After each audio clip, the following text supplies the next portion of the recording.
Komið sæl, verið velkomin á þessa kynningu hjá okkur fyrir annan ársfjórðung 2019 og fyrstu 6 mánuði ársins. Þakka fyrir að koma á svona sólríkum og fallegum degi. Að venju þá munum við sinna þessari kynningu 3. Ég fer svona yfir fyrst helstu tíðindin af öðrum ársfjórðungi, síðan fyrir Ólafur Njáll yfir rekstur og efnahag, Þórður Páls yfir fjárfestingarnar. Ég kem síðan í lokin og gera aðeins þá betur grein fyrir 6 mánuðunum, niðurstöðunum þar, okkar horfum til framtíðar og svo opnum við fyrir spurningar eins og venja er. Ef við vindum okkur þá í annan ársfjórðung þá erum við afar ánægð með þá niðurstöðu sem að hann skilar sá fjórðungur, eða tæplega 1600 milljónir, 1548 milljónir í hagnað.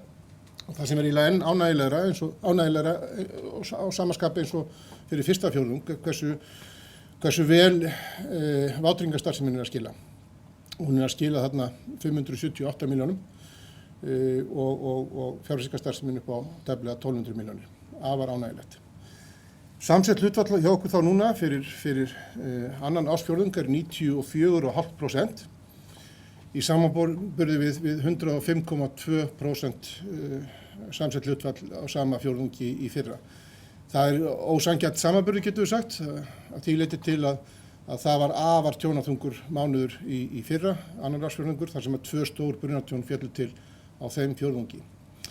Að sama skapi höfum við vakið athygli á því, eins og í fréttatilkynningun okkar, að svona samanburður á milli svona stuttra tímabila er alltaf mjög varasamur í hvora áttinu sem það er, bæði þegar hann er hagstæður, getum við sagt, með svona stórum mun eða óhagstæður, vegna þess að tjónin falla til með mjög mismunandi hætti og aldrei að vita hvenær það gerist. Sama má segja með náttúrulega eignamarkaði, það er eins og þið þekkið sem hér eruð inni að þar geta hlutir sveiflast mjög hratt.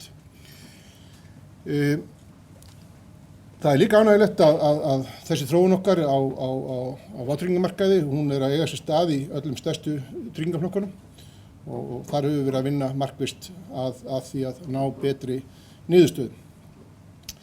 Nú eins og ég segi, Þórður fer yfir fjárfestingarnar eftir og fjárfestingartekjurnar í stýringu eru tæplega 1400 milljónir sem skila 4,2% ávöxtun á eignasafnið á þessum fjórðungi.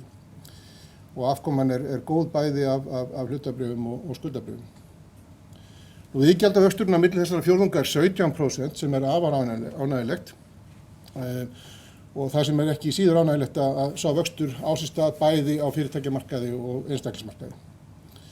Og auðvitað undirbyggi þetta enn frekar náttúrulega bara stabíla afkomu í sveiflandi, þar sem eignamarkaði sveiflast.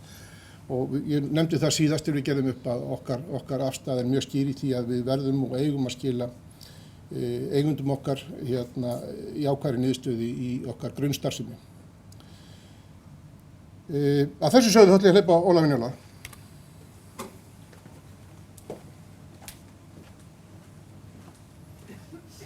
Komið í sæl. Hermann er nú búinn að fara yfir það helsta í fjórðungnum en ég get tekið undir. Þetta var mjög góður fjórðungur og þar munar auðvitað mest þennan viðsnúning bæði í fjárfestingarstarfseminni og vátryggingahlutanum og eins og Hermann nefndi þá auðvitað var þetta mjög þungur fjórðungur á báðum þessum sviðum í fyrra. Þegar við horfum á 6 mánuðina þá er líka, við áttum mjög góðan fyrsta fjórðung og þannig að fyrir árshelmingur er í raun frábær og það er bati í vátryggingastarfseminni, samsett hlutfall er þarna á áætlun og afkoma á fjárfestingarstarfseminni töluvert umfram áætlun og væntingar okkar. Nú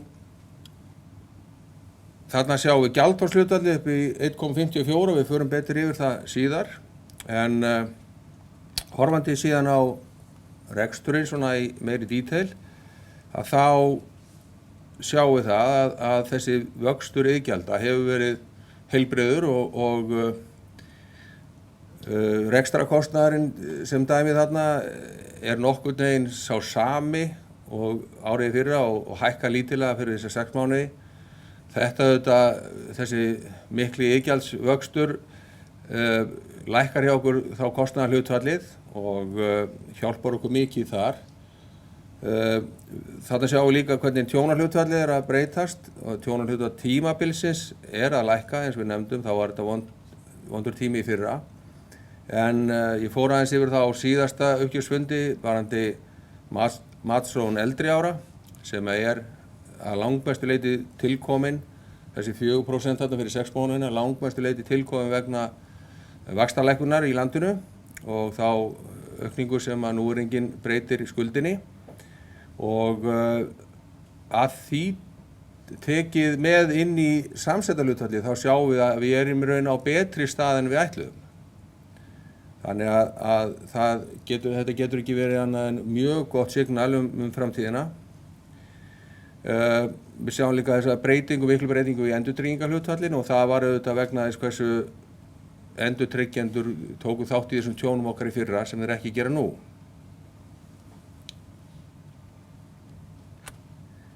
Hérna sjáum við þetta myndrænt fyrir fjórðunginn og 6 mánuðina og þarna sjáum við líka það sem Hermann var að nefna, hversu mikla sveiflur þessi starfsemi býr við í raun og veru bæði í þessum báðum þáttum þessara starfsemi og akkurat núna þá sveiflan með okkur á báðum þessum greinum.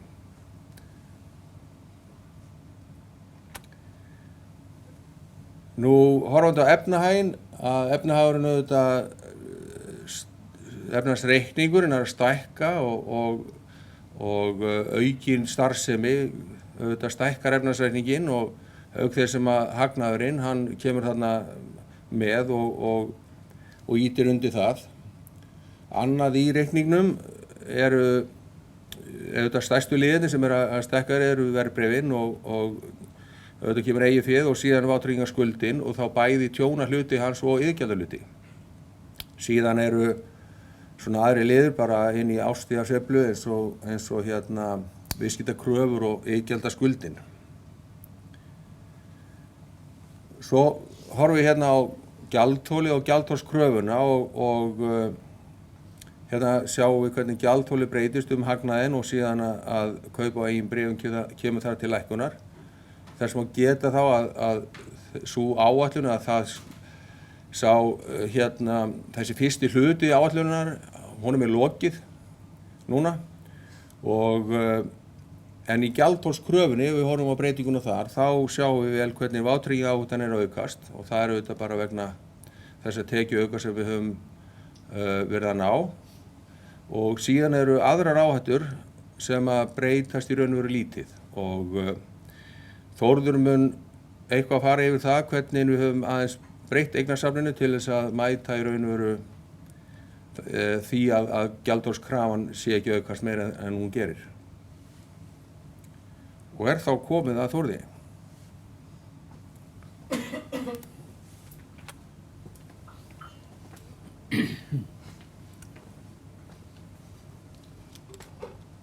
Já, hvernig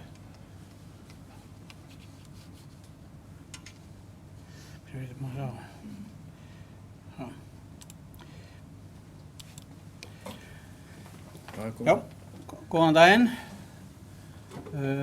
Afkoman á fjórðungnum var mjög góð. Þetta svona annar fjórðungur í röð sem að afkoman mjög góð og langt umfram væntingar en eins og kannski munið að þá hefur ekki alltaf verið eintóm hamingja og þannig að undangengin 3 ár, tæp 3 ár þar á undan var það alltaf búið að vera erfitt. En það bæði núna að eignaflokkarnir að gefa vel af sér og við erum vel staðsett innan þessar eignaflokka þannig að við erum verið mjög ánægð með þann árangur sem að hefur náðst. Helstu breytingarnar á safninu, bæði sem svona taktísk eignastýring og síðan líka til þess að bregðast við eða svona að breyta áhættusniði félagsins hefur verið að við höfum aukið verulega við okkur í ríkisskuldabréfum og dregið úr öðrum skuldabréfum. Við aukum og hlutfalli eykst aðeins í hlutabréfum en við erum nettó seljendur þar upp á 155 milljónir en svona aukningin meira bara ávöxtunin. Eignasafnið, eða skuldabréfasafnið, það styttist lítillega en svona kannski sjáðu á stærsta breytingin að verðtryggingar hlutfallið lækkar. og það sem kannski má fyrst og fremst segja við höfum gert að við höfum selt út löng til að mynda fyrirtækjaskuldabréf á fasteignafélögin sem eru mjög óhentug fyrir okkur inn í eiginfjárútreikninga en bætt við okkur í löngum óverðtryggðum skuldabréfum á ríki sem hefur komið mjög vel út á fjórðungnum. Einnig í flokknum sértryggð skuldabréf þá höfum við selt verðtryggð bréf og keypt óverðtryggð í staðinn. Eins og sjáum hérna þá stærstu breytingarnar á eignasafninu á fjórðungnum kaup á skuldabréfum á óverðtryggðum skuldabréfum á ríki með gjalddaga 28 og 2031. Þetta vil 2 milljarðar samanlagt og síðan á skuldabréf á Reykjavíkurborg. Kannski líka aðeins nefna það það einn eignaflokkur sem með tapi og það eru óskráð hlutabréf. Þetta svona flokkur sem þetta svona eins og tómatsósuflaska, það gerist ekkert þarna mánuðum og missurum saman en síðan svona gusast eitthvað út og þetta eru svona smávægilega breytingar, justeringar á gengi og sjóðum, meðal annars sjóðum í fasteignafélögum. Yfirleitt yfir þær eignir sem eru 500 milljónir, þetta eru 72,5% af safninu og þið sjáu þarna að já, það er til þess skulda eitt af stærstu liðunum L-Bank CB23 að þetta stór breyting á þessum tiltekna skuldabréfaflokki en ef maður horfir á þetta í samhengi við aðra breytingar sem áttu sér stað þarna þá er þetta engin breyting á áhættusniði vegna þess að við erum ekki að auka við okkur þarna í þar sem maður horfir á bankana sem sambærilega áhættu. Hermann?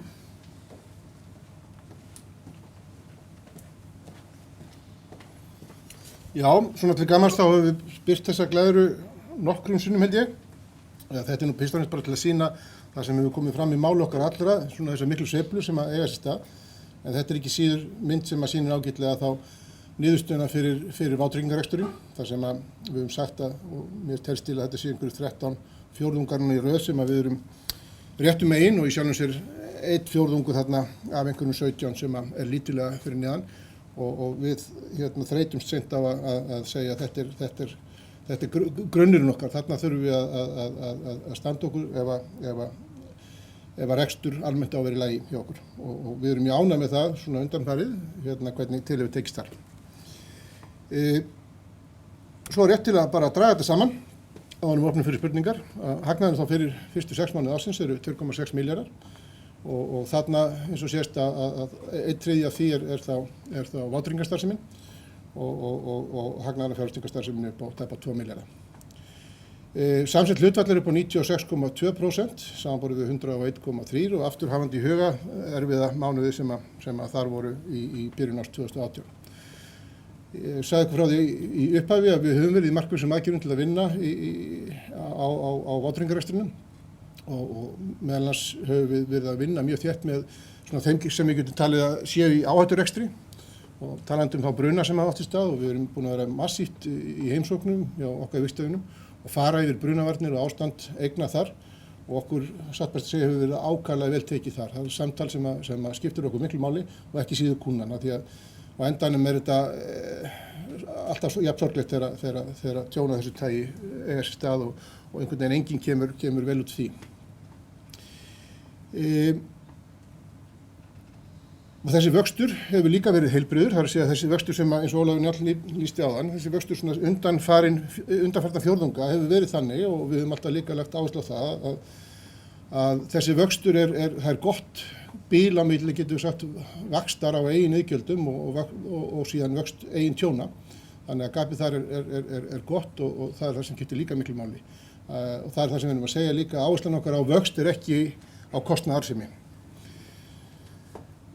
Nú, varðandi þjónustuna, þá höfum við líka sagt að við leggjum höfuð áherslu á að við erum og ætlum að vera þjónustufyrirtæki í fremstu röð og höfum núna verið efst í ánægjuvoginni 2 ára í röð. Þetta segir við í samhengi við það að stafræn vegferð sem hefur gengið afar vel hjá okkur, hún er ein hlið á þeim teningi. Það er margt annað sem þarf að hafa í huga í þjónustu. Okkur vegna vel í stafrænni vegferð og höfum við á góðu róli þar. Merkjum klárlega mikla bætingu þar í samskipti við okkur rafrænt, hvort sem í sölu eða tjónstilkynningum. En við gleymum því ekki heldur að það eru aðrir samskiptamótar sem að Viðskiptavinurinn getur átt við okkur og við þurfum að passa að hafa þá alla til staðar.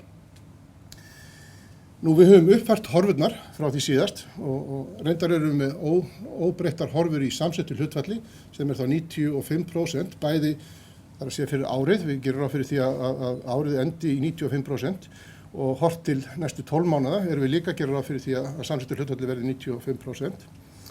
Við erum að gera ráð fyrir því að afkoman núna, hún fari þá lítilega upp úr fyrri horfum sem voru 4,2 milljarðar í 4,3 milljarða.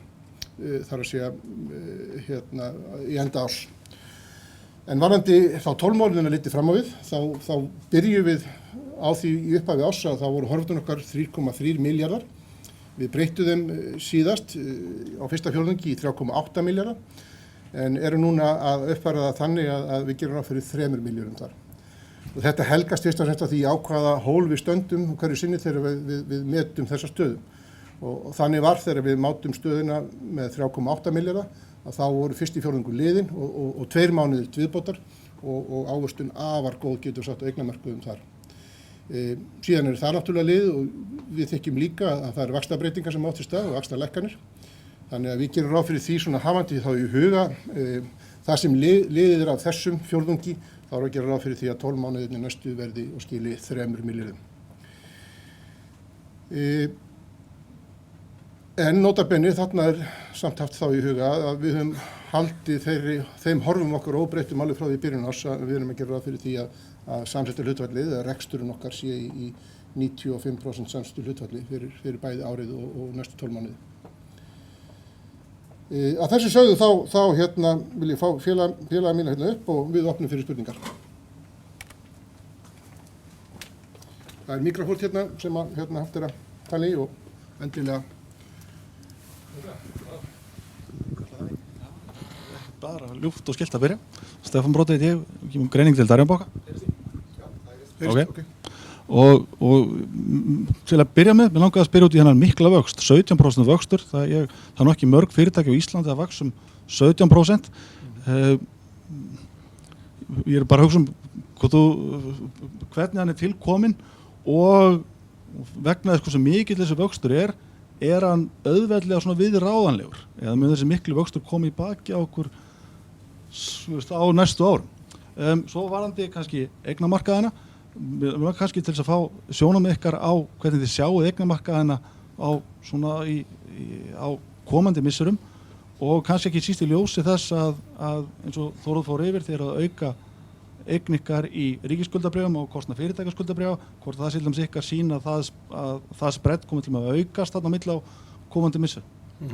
Aðeins bara fyrir Þórður tekur seinni spurninguna, varðandi vöxtina þá er alveg rétt, hann er mjög ánægjulegur og hann er eftirtektarverður og í sjálfu sér líka vöxturinn á milli 17 og 18 og 10%, þannig að þetta er samanlagt, en þetta í sjálfu sér kemur okkur ekkert sérstaklega óvart, við höfum verið að vinna mjög markvisst í þessu og á þessu tímabili höfum við líka verið að mæla talandi spurninguna hvort það kom í bakið á okkur, það veit svo sem enginn en við getum þá sagt það að þessi 2 ár hafa leitt það af sér eins og var að segja á þann að vöxtur eigin iðgjalda er verulega umfram vöxt eigin tjóna sem er mjög positíft, hvað sem verður. Annað sem að líka svona hjá okkur er að við þurfum að allokkar eða reikna með í okkar tjóns, í okkar bókum, þá erum við að reikna með sama tjónshlutfalli getum við sagt eins og við þekkjum fyrir.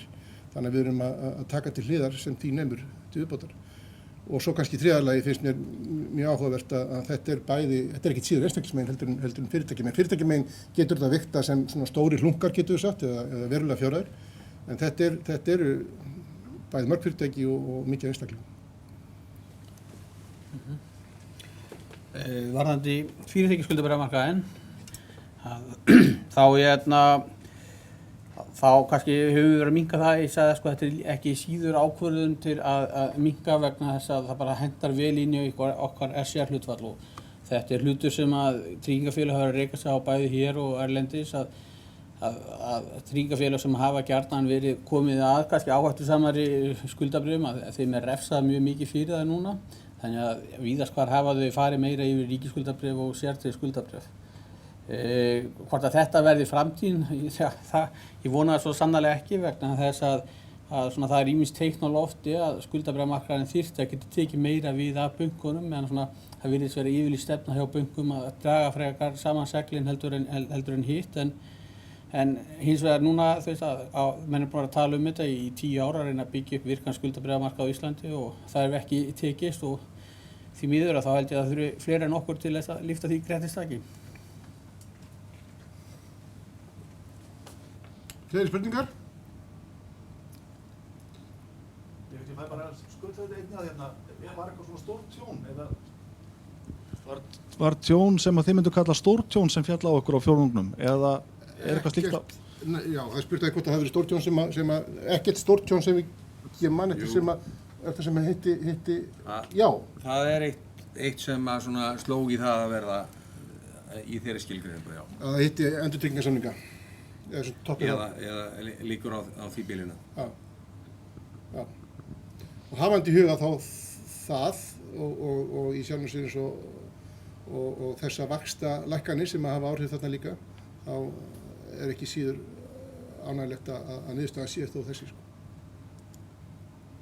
Þannig að við lítum björtum augum til næstu 12 mánaða. Það er eins og áður, við erum hérna með heitt á könnunni og hérna það er hægt að taka spjall líka hérna yfir kaffibolla ef ekki eru fleiri spurningar sem heyrist ekki, fyrsta, annað og þriðja. Takk kærlega fyrir komuna.